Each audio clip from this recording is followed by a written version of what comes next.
Are we on? Good morning. Welcome to the Unitarian Universalist Fellowship of Pottstown on this not so lovely but nice rainy day. Members, friends, and guests, the UUFP has been a liberal religious voice here in Pottstown for almost 55 years. And in fact, on the 15th of this month, we are celebrating that anniversary. And as we know, we all love a great party. We believe that every person matters. Diversity is a gift to be celebrated. And we come from different backgrounds and for different reasons why we're here. But we are all here because we have made a choice to join this fellowship family, at least for this morning. Our services vary from week to week, and you hear from a variety of voices. Some you will agree with more than others, but we all hope to touch your heart and your spirit and your mind. So whoever you are, wherever you come from, and whomever you love, we are so glad to have you with us here today. If it's your first time here and you haven't already signed the book out front so we know who you are, please do. And you can sign up to get our newsletter, The Sojourner. And then there are copies out in the social hall, I believe. I'm not social hall, right in the foyer. And of course, everyone will want to join us for coffee hour after the service. I'm Mary Ryan. I am your once again discombobulated service leader. The reason the little dots on the front here, that's because it got rained on. And I pulled in here, went up, and realized my talk and the order of service were back on my counter at home. I ran back. But Reverend Kim had already taken care of it, so we've got two. And so we always cover for each other. And Charlie Shell is our pianist back there. Carly, I said Charlie, what did I say? Anyway, and Rick Dusty, and Rick isn't handling it. It's Justine is handling our tech duties this morning. So now is the time for announcements. So if anyone has an announcement, please come forward and make it. I don't know if that microphone is on yet. You might have to flip it on. I turned it on in the back just a second ago. Hello. Hi, I'm Kay. And I would like to make sure that everybody knows that October 15th, Saturday, October 15th at 5:30, we're having our 55th anniversary celebration. And we're also going to have a little memorial for Peggy Jones, a little bit in the slideshow. And if anybody wants to get up and say something. Erin, are you going to ask about the pictures? Okay, I will hand it over to Erin.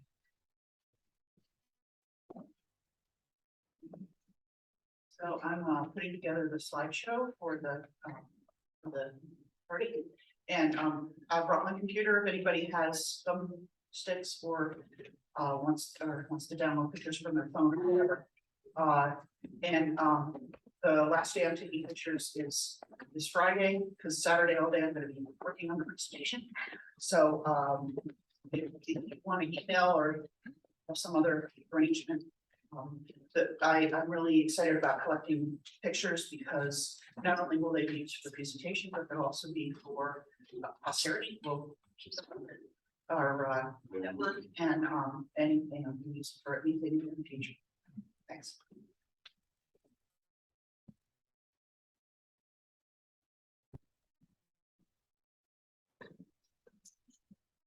I'm Linda.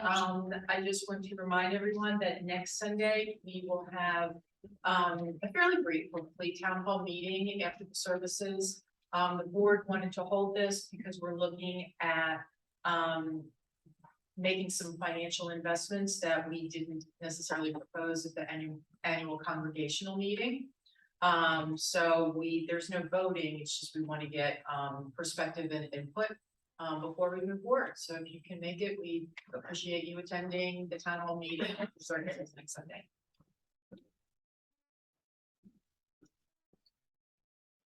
Okay, I'm going to piggyback on Kay's for a moment. Her deadline for RSVPs is next Saturday, the 9th. And I would like to make sure you please get those in because I need to know how much cake to bake.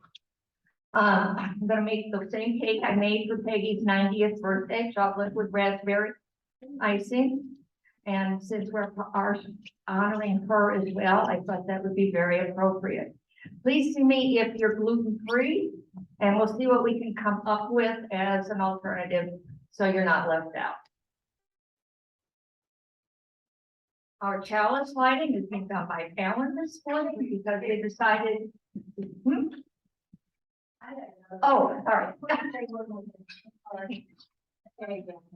I was thinking just recently that, since Reverend Kim is here today and everybody comes up and says hello and everything, it'd be nice, I have, little name tags, if you could put your name on and what you do here, that might be helpful, or, actually, you know, maybe we'll all see what we do here. Okay, anyway, I have them right here, thank you.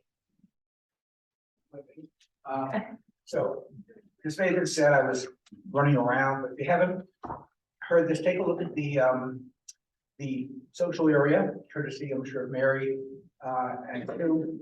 There's some painting that's been done, there's been some new furniture put in, it looks lovely, and it's only a taste of what's to come. So I'm an undeserved male, but for all of us, let's say that's what I am. I walked in, didn't see anything, but please take a look and thank those who have been so helpful, and we all do a little something here. I thought it was all good, Pete. I cannot take credit for this paint job. This is Sue Merkel. I helped pick the color, but I didn't do any labor this time. So thank you, Sue, and I think Kate helped. Anybody else? I'm sorry. I forgot.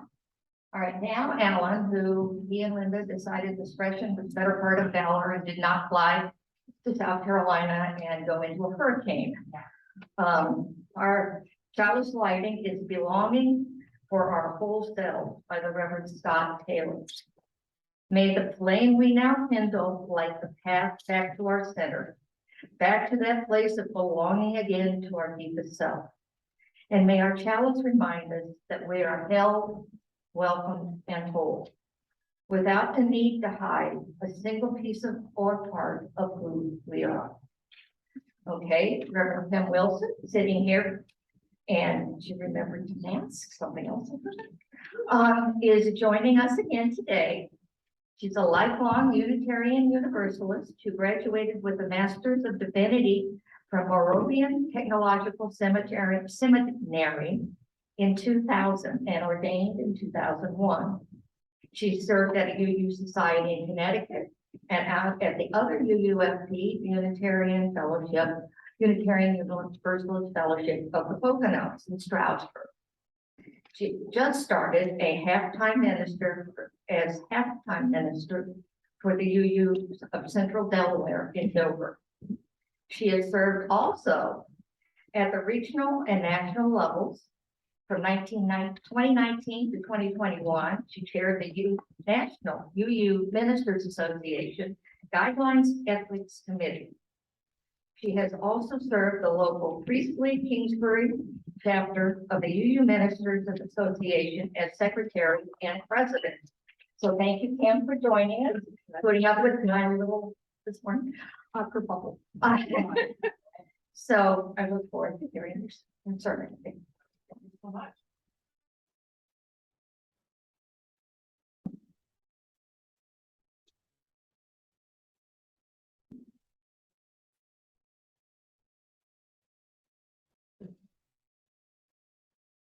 So our opening words this morning come to us from Kimberly Ann Tomchak Carlson. It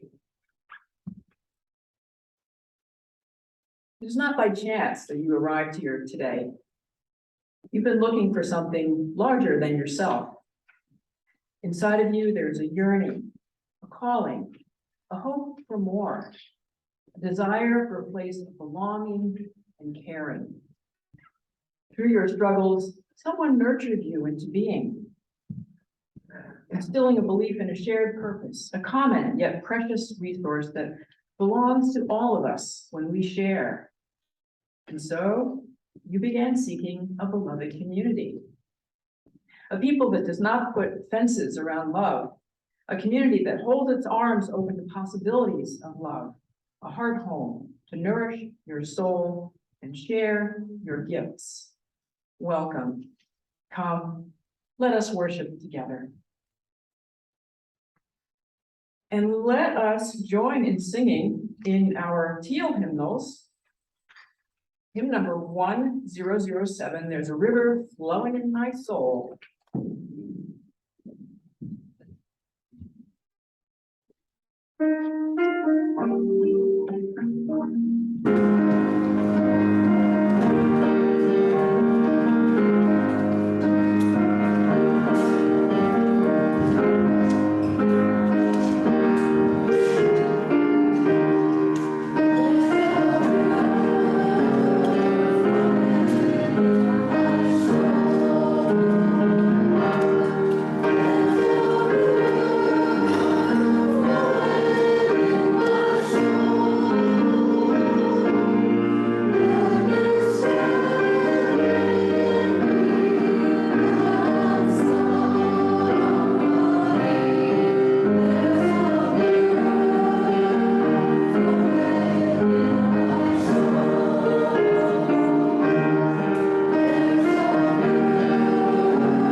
Do we have a children's story this morning? We do. Yay! Do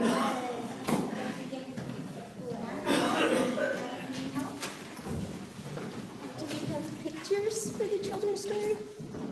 Yay!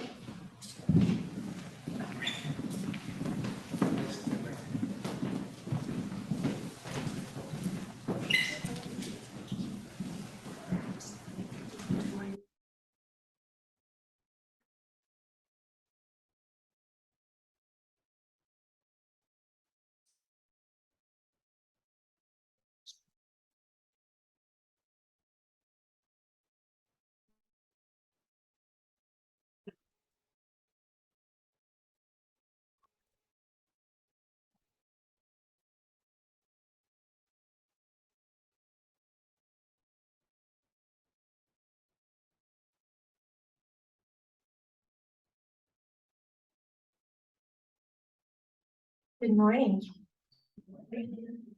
I'm Miss Ruby, and I have a story for all ages. And it's called It Takes a Village by Jane Cohen Fletcher.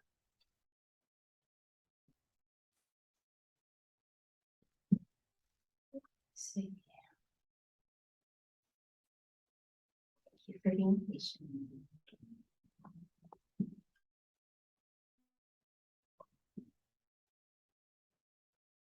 The sun was just beginning to climb into the sky, but the villagers had been up for hours. It was market day.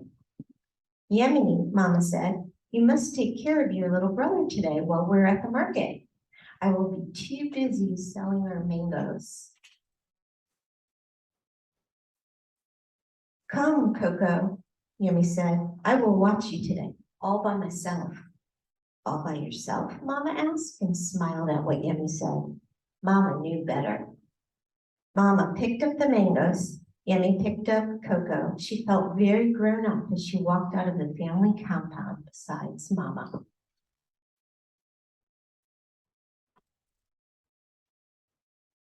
They joined the stream of people walking into the village. People came from all around to sell their goods and buy whatever they needed. Market day was also a time for visiting.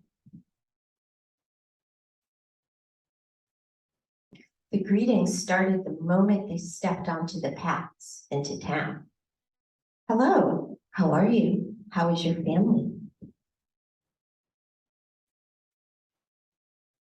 Yummy helped Mama set out. They're mangoes. One of the other fruit vendors said, Yummy is a big girl now. She is a lot of help to you. Yes, said Mama. She is going to watch Coco for me today. All by myself, Yummy added. All by yourself? Yay, yay, the women marveled. They smiled and nodded, but they knew better too.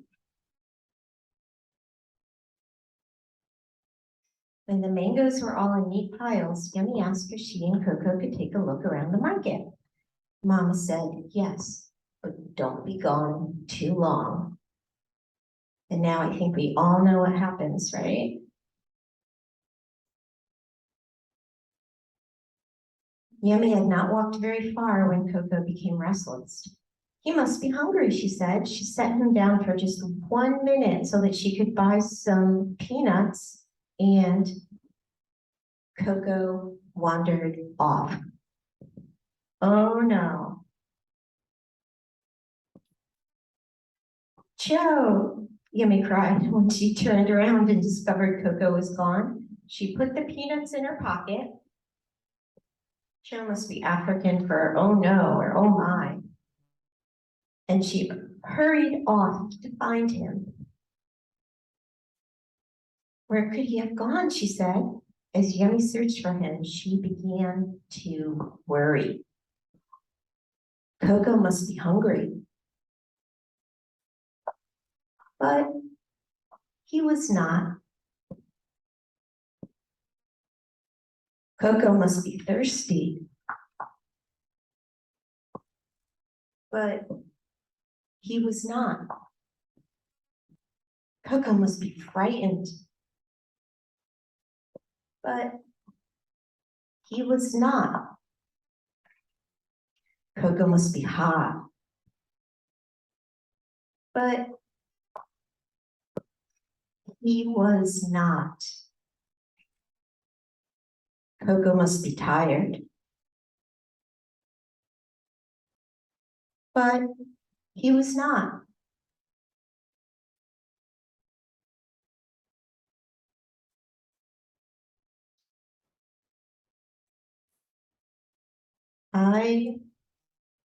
Let's see, missed a page here. That's okay, because I remember it. So the man selling the rugs, the rug merchant said, is this your brother Coco? When he saw Yummy walking, looking for him. Yes, exclaimed Yummy as she scooped up her brother. She looked so happy to have found him. Thank you so much for taking care of him, Yummy said to the mat vendor. Oh, he chuckled. I was not the only one. He pointed to where Coco had come from. Yummy thanked him again and headed off in that direction. And she said, thank you again. And again. And again. And again. We've been gone a long time, Coco, Yummy said. Mama must be worried. But she was not. Mama knew better. As my mama told me, and my mama told her, I will tell you, you are not alone today, Yummy. We don't raise our children by ourselves. It takes a village to raise a child. The end.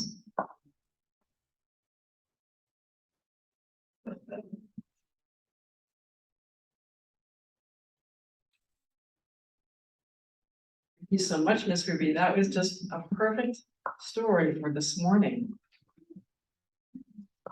Let's sing the children out to their classes. Go now in peace.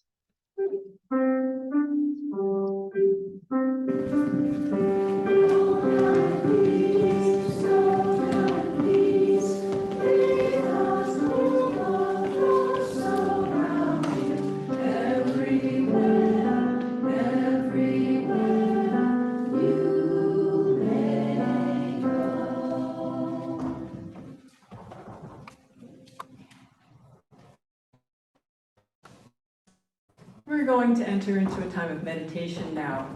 We'll begin by singing Spirit of Life as we remain seated, and then we'll enter into a time of meditation, of silence, about a minute long.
Beneath the stream of thoughts that clambers and chatters over the landscape of our interior world, beneath our habits of momentum and stirring, there's a stillness, deep and peaceful, the place where creation begins. Who lives there? We know her by many names: truth, love, God, wisdom. We turn our hearts toward her face, toward the mystery, and bring our prayers of awe, of longing, hope, of exhaustion. She holds us in our grief and anger, in our disappointment, our loneliness, and our rebirth. From her viewpoint, she sees us children of the stillness, children of love.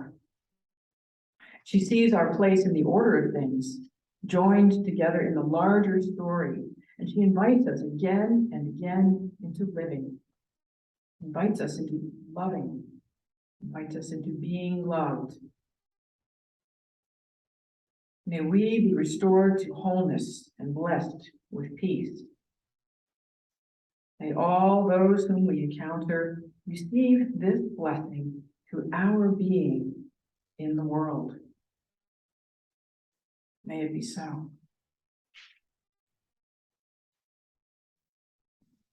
Okay, this is the time in our service when we give and receive this morning's offering. Do you have some additional words that you would like to share with us?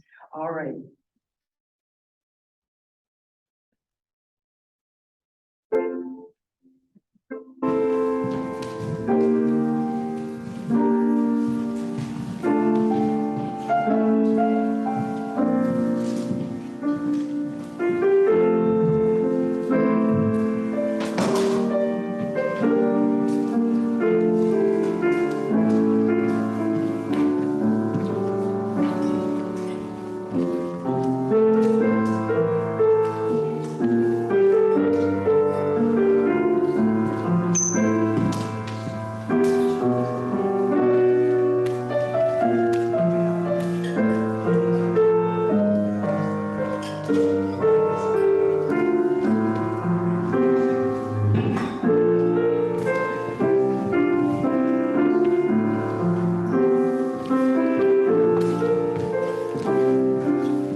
Our reading this morning comes from one of our recently retired UU ministers. His name is David S. Blanchard. And I think it was about 27 years ago, and he says, on sabbatical in East Africa, I heard a story of a people who believe that we are each created with our own song. Their tradition as a community is to honor that song by singing it as welcome when a child is born, as comfort when the child is ill, in celebration when the child marries, and in affirmation and love when death comes. Most of us were not welcomed into the world in that way. Few of us seem to know our song. It takes a while for many of us to figure out which is our song and which is the song that others would like us to sing. Some of us are slow learners. I heard my song not necessarily from doing extraordinary things in exotic places, but also from doing some pretty ordinary things in some routine places. For every phrase I heard climbing Kilimanjaro, I learned another in a chair in a therapist's office. For every measure I heard in the silence of a retreat, I heard another laughing with my girls. For every note I heard in the wind on the beach at Lamu, I gleaned more from spending time with a dying friend as her children sang her song back to her. What came to astound me was not that the song appeared, but that it was always there. I figured that the only way I could have known it for my own was if I had heard it before memory went to work making sense and order of the mystery of our beginning. Our songs sing back to us something of our essence, something of our truth, something of our uniqueness. When our songs are sung back to us, it's not about approval, but about recognizing our being and our belonging in the human family. It is good to know our songs by heart for those lonely times when the world is not singing them back to us. It's usually a good time to start humming to yourself a song that is most your own. They can be heard as songs of love or of longing, songs of encouragement or comfort, songs of struggle or of security. But most of all, they are the songs of life, giving testimony to what has been, giving praise for all we're given, giving hope for all we strive for, giving voice to the great mystery that carries each of us in and out of this world.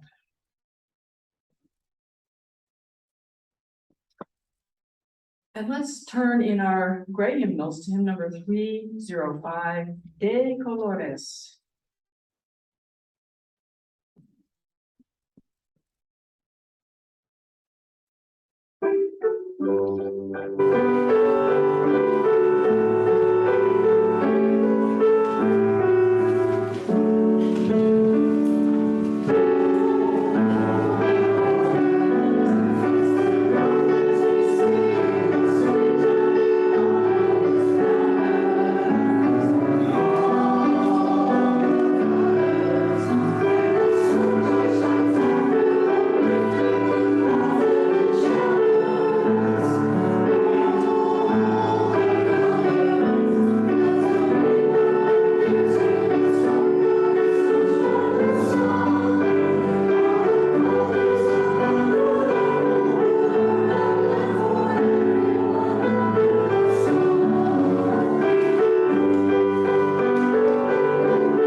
español? Sure. ¿Por qué no?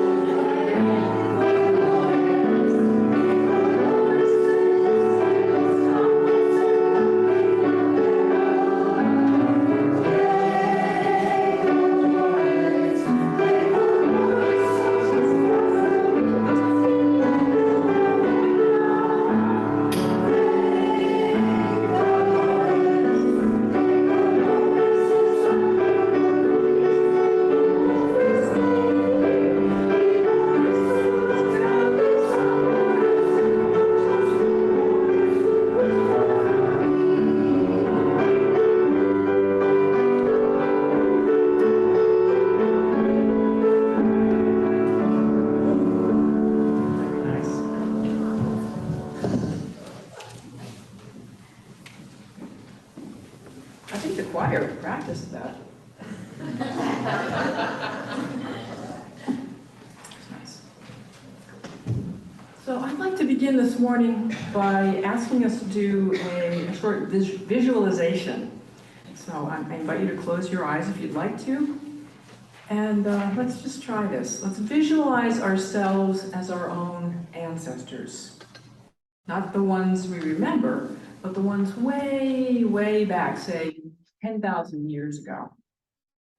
Imagine yourself as part of a community, a group of around 100 people or so. People of all ages, everyone from babies to elders. Those of us who are elders are highly respected. The elders guide the group when guidance is needed. But we're egalitarian. Everyone's voice is heard. We all contribute to the well-being of the group, whether we're hunters, fishers, or gatherers of food. Some of us care for the little ones. Some of us weave and sew. Some make tools.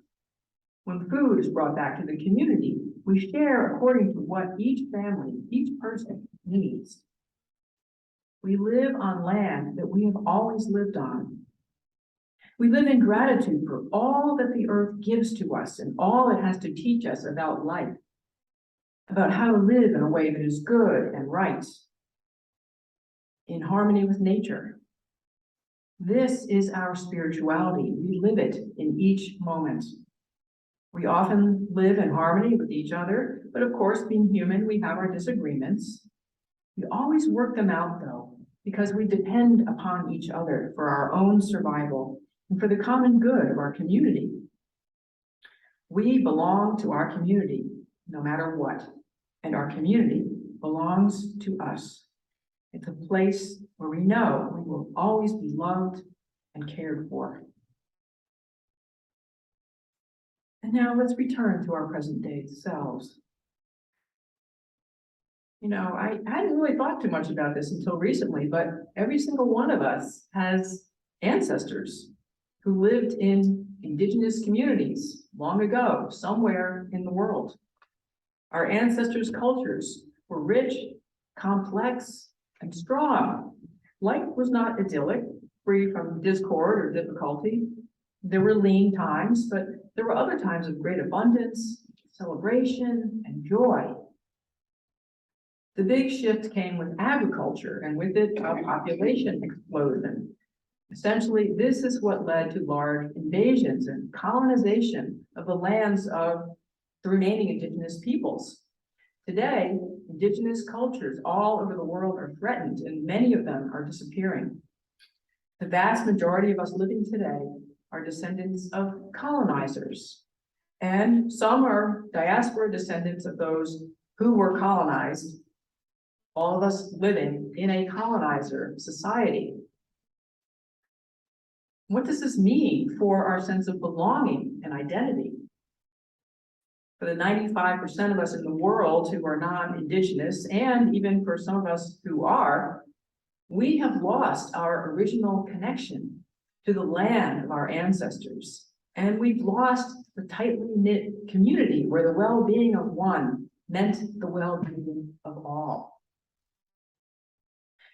Chetan Bhatt is a sociologist who has pondered these questions about belonging and identity. He lives in a working class area of London called Wembley. People will often ask him where he's from, Normally he says London, but he knows what they mean. They're taking their cue from his light brown skin tone. So he will answer, well, my grandparents and my mom were born in India. My dad and I were born in Kenya, and I was brought up in London. Chetan figures from his last name, Bhatt, that many people may assume he's a Hindu. But he wonders, what about all the Christians and the Muslims and the atheists I grew up with? He says that his neighbors, vegetable sellers, factory workers, cooks, car mechanics, they're also part of him. So he finds it hard to respond to questions about identity and origin. Chetan's view is that we'd be better off without our cultural backgrounds, without our family histories. He asks, what if we reject every single primordial origin myth and develop a deeper sense of personhood, one responsible to humanity as a whole, rather than to a particular tribe? A radically different idea of humanity that leaves behind histories that include exploitation, poverty, oppression, and inequalities. This transcendence of our histories as the source of our belonging is what UU Minister Josh Pollack calls belonging with a capital B. It's a focus on a sense of belonging to the larger human family and to the whole of life. It's a connection to a reality larger than ourselves, in which we find sustenance, strength, and comfort. As Pollack says, it's a reality in which you find inspiration and joy, a reality that challenges you, guides you, helps you make moral decisions, guides and calls you to practice compassion and to seek justice. Yes, I think this higher order of belonging does make sense, and yet it seems to me that this larger sense of belonging should be within the context of a community. I can't help but hear the echoes of our Indigenous ancestors and feel the loss of those tightly knit communities. That's where for millennia, that's where we found our sustenance, our strength and support, our moral guidance, all of those things that Pollack is talking about. Colonization has cost us dearly. And here in the US, in our hyper-individualistic society, far from the embrace of the hunter-gatherer community, we're trying to make it on our own. The loneliness and isolation can be incredibly painful at times. The reality is no person is an island. Our cultural heritage, the inheritance from our ancestors, does matter. It matters because we're shaped by those who came before us. Our cultural background plays an important role in the formation of our principles and morals, and it reminds us of how we got to where we are and even why we exist. Lynn Tak, an immigrant to the US from Laos, writes, "It helps us remember who we are and where our families journeyed from. As a refugee and immigrant, it's important to keep our culture, language, and traditions. We need to keep them and celebrate them because it's part of our history. The way of honoring those who went before us." For Native Americans whose traditions, religious practices, and way of life have been systematically destroyed by the colonists for hundreds of years, maintaining cultural heritage can literally mean the difference between life and death. The suicide rate for Indigenous youth is directly related to loss of culture. Social services are finally learning that young Indigenous people regain a greater sense of well-being and resilience when there's more positive affiliation and engagement with their Indigenous culture and values, when they are re-embraced by their community. For Americans whose ancestors were kidnapped in Africa and enslaved in the American South, access to their African ancestors' specific cultural history may be difficult or impossible. The blocking of that history is by design. It was part of the campaign of terror by slaveholders who recognized that stripping people of their cultural roots would weaken people's spirits and help disempower them. It's a testament to human resilience that America's enslaved people retained as many ancestral traditions and perspectives as they did. A few years ago, my former spouse and I hosted a visitor from Thailand. He was not actually Thai, he was American, and he was born and raised in Brooklyn. He said he didn't know much beyond his parents, and he declared it didn't matter. Why should I care who they were? He asked rhetorically. He saw himself as an individual with no need for ties to the past, whatever it was. Well, I later found out his family was Jewish, and his attitude began to make a little more sense. My former father-in-law grew up Jewish in Brooklyn, and based on his stories and those of other non-religious Jews from that time, there wasn't a lot of advantage to announcing your Jewishness to the American world. All that did was to create barriers. It was better to try to blend in if you could. But really, who could blame any pale-skinned immigrant for wanting to join the group with the most power and freedom? And as millions of immigrants purposely left their backgrounds behind, if they could, they joined the big white melting pot. And so did hundreds of thousands of light-skinned African descendants, leaving their families and passing for white. Ruby Sales, a prominent liberal Black theologian and racial justice activist, notes that she encounters so many people who identify as just white and seem to know nothing about their family's history. She calls this cultural suicide. Our personal histories matter, she says. They are our roots. I think of what I've learned from researching my own family's heritage. I have ancestors who were Puritans, and Huguenots, and Quakers escaping religious persecution in Europe. And I have ancestors from the South who were slaveholders. I have ancestors who braved danger for their principles, and ancestors who were all too willing to exploit others. Some of it I celebrate, and some of it I acknowledge as part of my history. All of it informs who I am.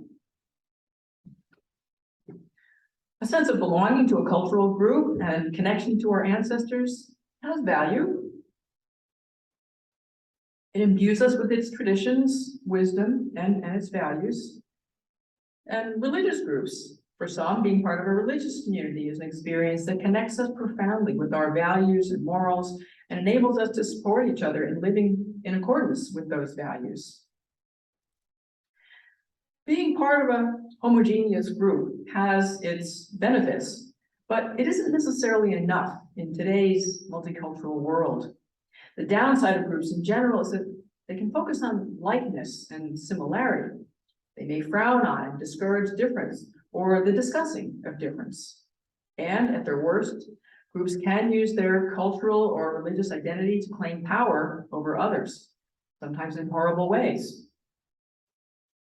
How can we gain a sense of belonging, the big B, belonging to humanity and all that is, and experience that with others in community, the way humans are meant to be? This kind of community is often called the beloved community, a phrase popularized by Dr. Martin Luther King Jr. Could this be what our spirits have been longing for? Unitarian Universalist Yuri Yamamoto describes her understanding of the beloved community as a sanctuary where all of us can express ourselves authentically and celebrate who we are without fear of rejection, whatever our differences. The beloved community is also a place where we are all made to feel equally welcome, to feel that we belong equally. And it is a place where we work things out with each other. In the beloved community, as in Indigenous communities, there's a strong sense of spiritual connectedness, a recognition that we are all inextricably connected to each other by a power greater than ourselves. That in this connection, it is grounded in love and compassion, as Brene Brown has written. And here's what the beloved community is not. It's not a place where only like-minded people gather or where everyone is simply nice to each other by withholding their true feelings and opinions, as Yuri Yamamoto observes. She adds, in a beloved community, we are committed to candid conversation and love because of our many and sometimes painful differences. This is so important. In other words, we don't get mad and leave. We honor our commitment to the whole community and work through our hurts and disappointments. And what happens in the process is we see each other's humanity and we forgive each other for being imperfect and making mistakes. We often find that we become closer to one another because of these experiences. The torn fabric of our community gets rewoven even more strongly. UU Minister Susan Ritchie writes of her own experience of belonging to Unitarian Universalism. Somewhere along the line, someone left the door open for me. Someone invited me in. Someone made the way for me. And when things have been bad, this tradition has carried me and given me over and over again the invitation to relationship, the invitation to be human as I dare. What a world it would be if we could all embrace and celebrate our own heritage and at the same time embrace each other in our different cultures and backgrounds. Through this mutual embracing, I think we could also experience that belonging with a capital B. That world does not yet exist out there, but I believe there is no better place to begin than with ourselves, and no better place to practice than within our own beloved religious communities. We need to sing our songs and welcome the songs of others. What is your song? Your song that tells you that you belong. And where did it come from? Was your song given to you by your parents and those who came before them? Is your song one that came to you from the place where you grew up? From the religion of your childhood? Or did you hear it from someplace else? What is the song that lets you know that you are authentically you? Beautiful and unique and belonging to the great circle of community that is humanity. May our songs of belonging be music enough to nourish the dreams of our souls and all the beloved souls in our midst. May it be so.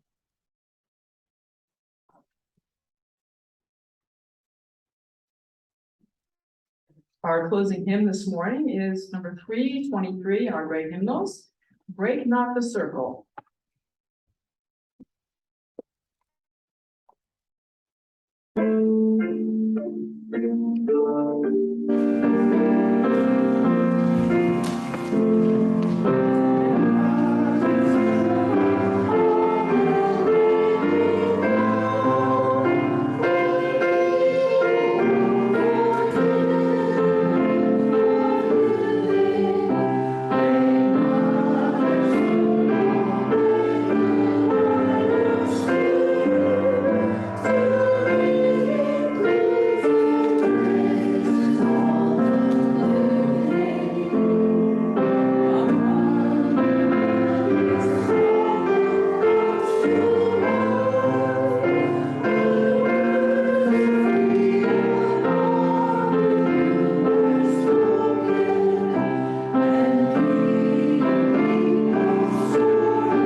I believe that you have with you our unison benediction words. Does everyone have those?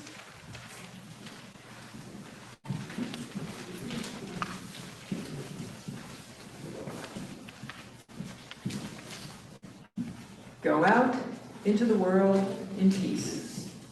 Have courage. Hold on to what is good. Return to no person evil for evil. Strengthen the faint-hearted. Support the weak. Help the suffering. Honor all beings.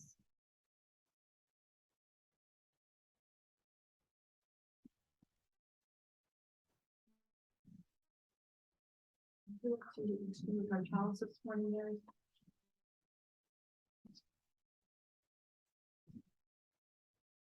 So we say our chalice lighting, our chalice extinguishing words together, please. We extinguish our chalice, pray. God for life,